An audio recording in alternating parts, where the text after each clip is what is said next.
One of the things that biblical scholars and really scholars who do translation for a living, do Bible interpretation, linguists, those sorts of people, one of the things that we run into a lot with non-specialists especially, people who want to be doing research in books like the Bible, and are very well-meaning, and frankly we wouldn't want to discourage that, but this issue of exegetical fallacies seems to come up a lot. An exegetical fallacy is a phrase that is probably not really familiar to you if you're not a specialist, if you're not a biblical scholar, if you don't work in Bible interpretation regularly. But it's a very common phrase for scholars. Everybody knows what an exegetical fallacy is, and a whole list of the possibilities, different kinds of exegetical fallacies. What I want to do here is show you some of the more common ones and basically make the point, again, people might not like to hear this, but it's true.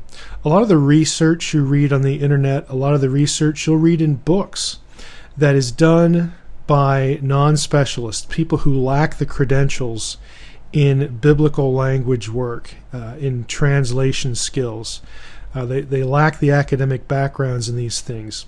A lot of what you read will just be littered and cluttered with exegetical fallacies, and that is the material you're reading, the conclusions that are drawn, what you're getting from that thing you're reading, whether it's a book or a blog or a website, is wrong.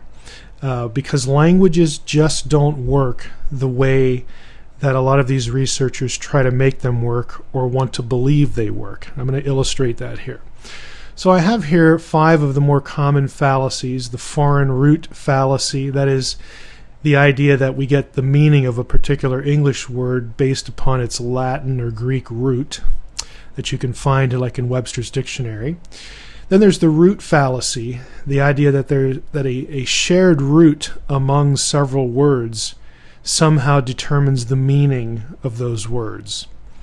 Then there's something called the etymological fallacy, where supposedly the constituent parts of words, when you take them apart and then put them back together, that determines the meaning of the word. Fourth, there's the sound fallacy, and this takes 2 varieties.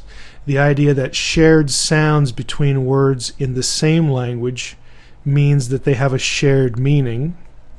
And the second variety is that shared sounds between words in a different language, between 2 different languages, or 3 or whatever, that somehow allows the meaning of those words, the meaning of the words between the different languages, to be shared, essentially to be mixed and matched, or to dictate meanings in the other languages from one of the different languages. And lastly, there's the totality transfer fallacy. This is the idea that when you have a word, and a word can have any number of meanings, a broad range of meanings, that somehow there's one meaning that unites them, sort of one ring to rule them all, or that you could transfer, some sort of meaning. You collect all the possible meanings and you sort of get to a basic meaning, and then that sort of contributes to our understanding of that word wherever it occurs, no matter the context. Now, all of these are fallacies. They're well known to scholars, and if you're doing Bible interpretation using these methods, your interpretation is going to be wrong. It's going to be flawed. Let me give you illustrations of each one. The foreign root fallacy, again, that's the idea that the meaning of an English word is determined by, in this case, this illustration, a Latin root. Now, why is this a fallacy? Well, one illustration, our word nice comes from the Latin nescius, which means ignorant. Now, it's very obvious that the Latin root meaning does not transfer to the English word nice. And so you can tell very easily from this example that it doesn't matter what the Latin root was. It doesn't matter what that Latin root meant. It has nothing to do with the word that has evolved in English. What determines word meaning always, the golden rule, is context. Context is king. Context determines meaning. And when I say context, it means a range of things. It can mean the historical background is a factor. That gives us a context. The type of literature, literary genre, is a context. Religious background of the writer is a context. Cultural background is a context. The paragraph preceding and the paragraph following our particular word or passage that we're looking at, that forms a context. Even the location of our word and its relationship to other words in the same sentence forms a context. These are the kinds of things that need to inform your understanding of a word's meaning, not an original root from another language. Second one, the root fallacy. Again, this is the idea that shared roots determine meaning. Really? Again, this is easy to illustrate as a fallacy. In Greek, the word timao means to honor. There's another word in Greek, epitimao, which means to rebuke. Now, those two terms very obviously share a root, T-I-M, tim. Now, this fallacy, if we were to employ it, would have Jesus honoring demons, and it would change one of the 10 commandments to rebuke your parents instead of honor your parents. Look at the illustration. Matthew 19:19, we have timao your father and mother. Honor your father and mother. And in Mark 1:25 and 26, Jesus is confronting a demon, and we read, but Jesus epitimao him. Jesus rebuked him, saying, be silent and come out of him. And the unclean spirit came out of him. Now, if the root sort of united or fused these two, and you could sort of derive a shared meaning, you could interchange them, but you very obviously can't interchange these things here, because like I said, you'd have Jesus honoring demons, and you'd be commanded by God to rebuke your parents. They're not interchangeable. And you can see from the examples, timao and epitimao, their meanings, you can't really come up with a common ancestor, so to speak, a common meaning ancestor out of which both honor and rebuke could come. They are mutually exclusive ideas. Okay? So the root fallacy just falls apart here. This is not how meaning is determined. Meaning is determined by context, and again, there's a whole range of contexts. Just remember, context is king. Third one, the etymological fallacy, which is a fun one. This is the idea that constituent parts of words determine meaning.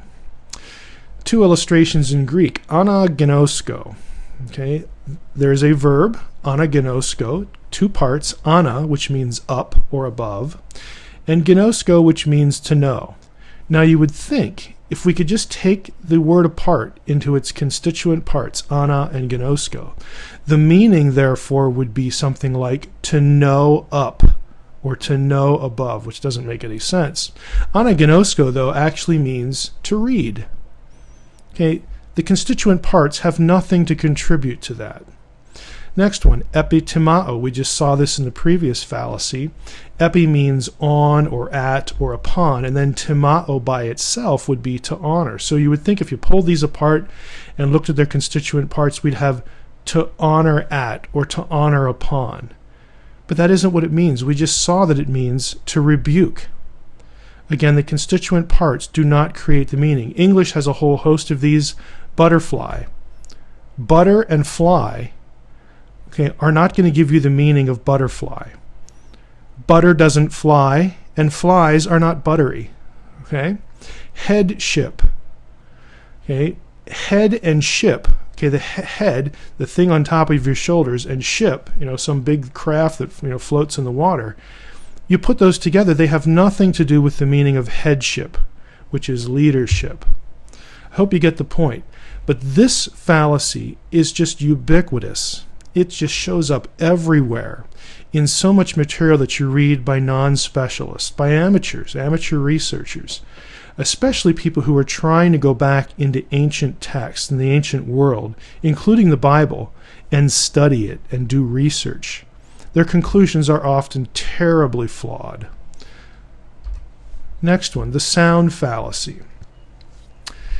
two varieties here again. The first one is that shared sounds between words in the same language create a shared meaning or allow a shared meaning. Two English examples here. The words wine and wine. Okay, there's no relationship. There's no inherent semantic relationship between the two.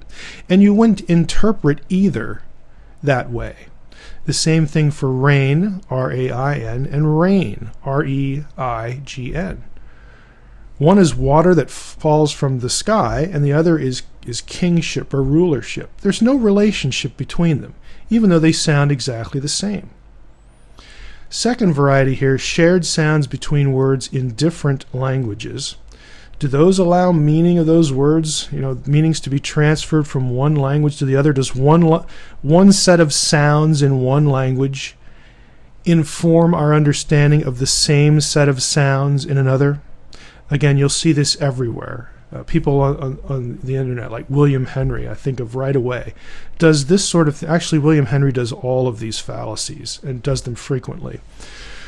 But he's especially fond, I guess, of this one, these sort of sound relationships. The fact that I can make a set of sounds in English does not mean that the same set of sounds in Chinese carries the meaning that my English word does, and vice versa. The reverse is true. Examples. In Hebrew, we have Y-A-M, yam, or yam, and in English we have yam. Okay, we know what in English a yam is. It's a sweet potato, okay? In Hebrew, yam or yam is a body of water, like a sea or a lake. Hebrew, the next one, bo. This is a verb in Hebrew. It means to go or to come or to arrive, as opposed to the English word bow, the noun, like bow and arrow. Again, there's just no relationship. It doesn't matter that they sound the same. One doesn't inform the other. Last one, the Hebrew word kol, which is a word that means all or every or whole, entire, and English coal, C-O-A-L. Again, obviously no relationship at all. But yet this is done all the time, both by people who want to interpret the Bible and people who want to interpret other ancient texts. Last one, the totality transfer fallacy.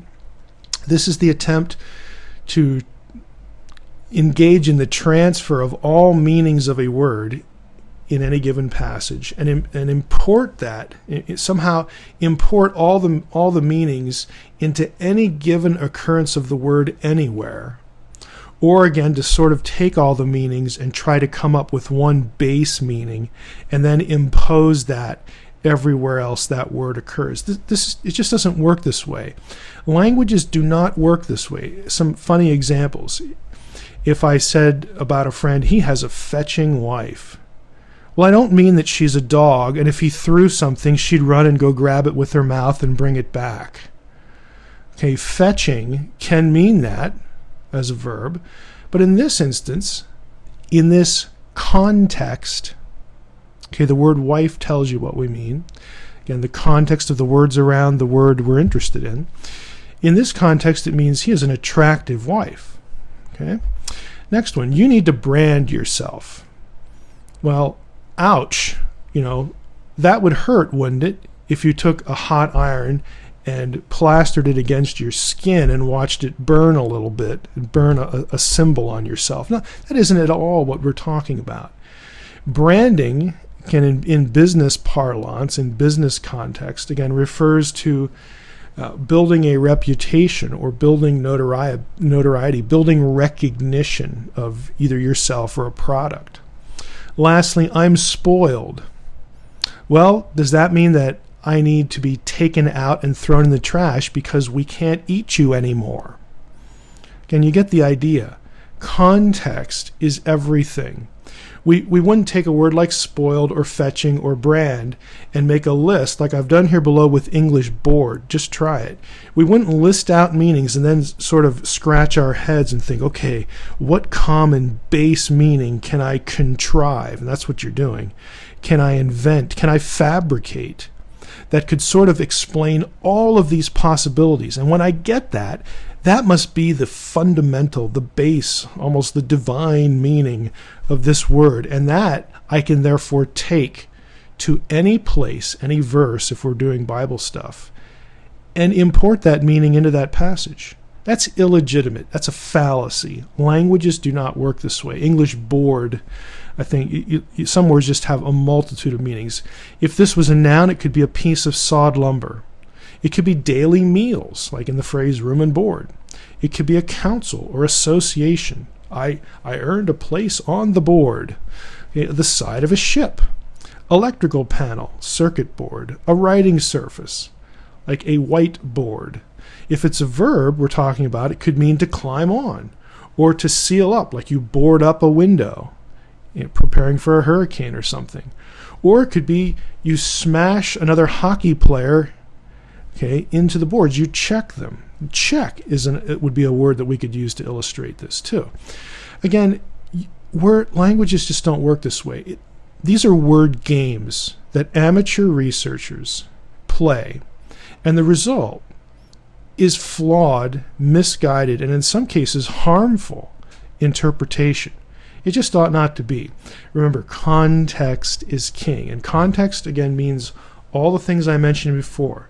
Historical context, worldview, the worldview context of the writer, the religious context, the cultural context, what made the person think as he or she did. Again, all the things that inform them intellectually, those are all context. Then we have literary context, what type of writing. If I was looking at the word will, W-I-L-L, I would think of it differently if I had in my hand a legal document, something that came from a lawyer. That the type of literature dictates how I'm going to take words that appear in that piece of literature. So literary context is important. Again, all these things, the way the word relates to other words around it, these are contexts. And context is king in interpretation. Not exegetical fallacies and not word games like this.